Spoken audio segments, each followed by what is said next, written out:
Good morning each and everyone, especially to our teacher, Ma'am Kim. Today, we report about the Philippine history, um, space for conflict and controversies. In this chapter, we talk about the four historiographical problems in Philippine history. So, making sense of the past, the historical interpretation. So we have the Code of Kalanjaw is a mythical legal code in the ethnic history. Maragtas. It was in 1968 that was approved as when William Henry Scott, then a doctoral candidate at the University of Santo Tomas or UST, defended his research on prehispanic source in the Philippines. And sa aking mga kabata is poem written by Dr. Jose Rizal when he was 8 years old and is probably one of Rizal's most prominent works. There is no evidence to support the claim that this poem with the now immortalized line, "Ang hindi magmahal sa kanyang salita, mahigit sa hayop at malansang isda," was written by Rizal. The poem was first published in 1906 in a book by Hermenegildo Cruz. Then next, case study number 1. Where did the first Catholic Mass take place in the Philippines? So, Butuan has been believed as the site of the first Mass. In fact, this has been the case for 3 centuries, culminating in the creation of a monument in 1872 near Agusan River, which commemorates the expedition arrival and celebration of Mass on April 8, 1521. The Butuan claim has been based on a rather elementary reading of primary source from the event. Then, there are only 2 primary sources the historian refers to in identifying the sites of the first Mass. The first primary source is Albus Lag, second Pigafetta's testimony on the route of Magellan expedition.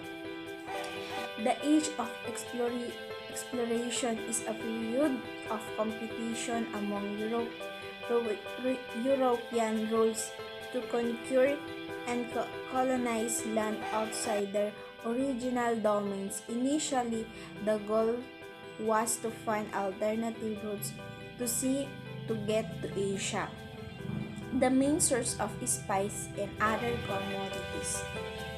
Next, what happened in Cavite Mutiny?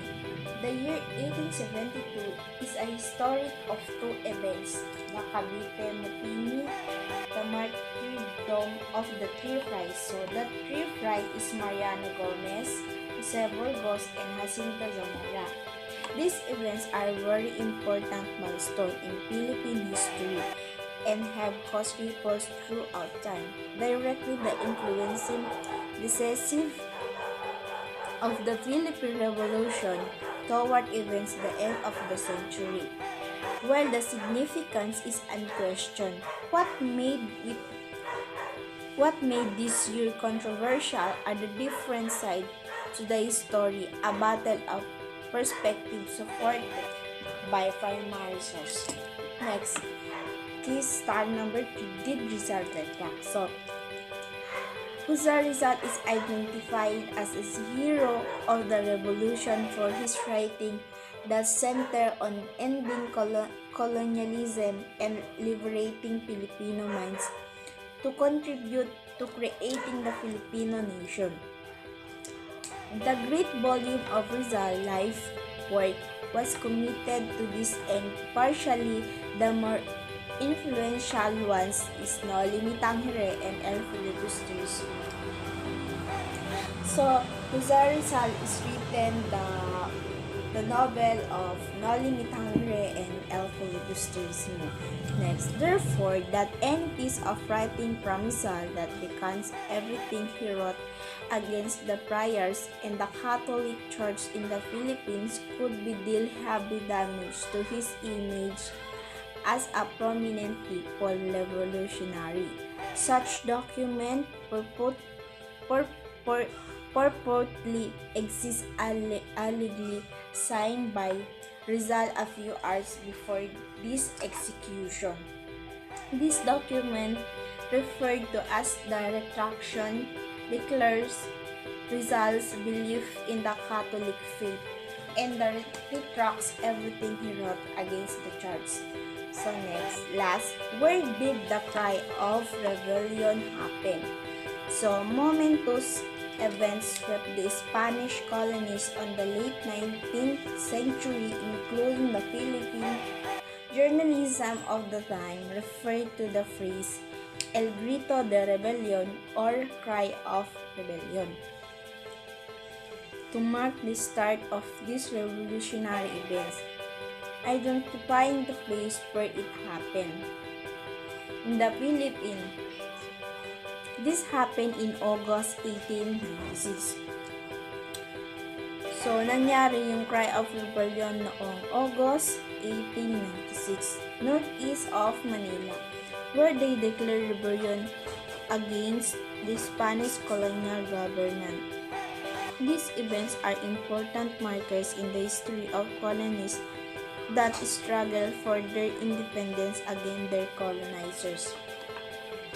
Next, prominent historian Teodoro Agoncillo emphasized the event when Bonifacio tore the cedula or tax receipt.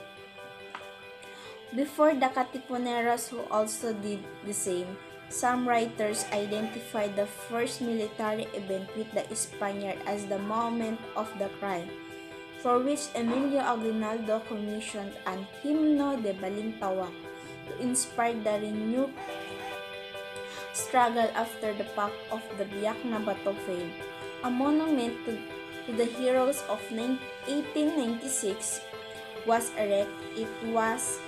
It what is now the intersection of Epifanio de los Santos Edsa Avenue and Andres Bonifacio Drive North Diversion Road, and from then on until 1962, the Cry of Balintawak was celebrated every 26th of August. The site of the monument was chosen for an unknown reason. So that's all. Thank you.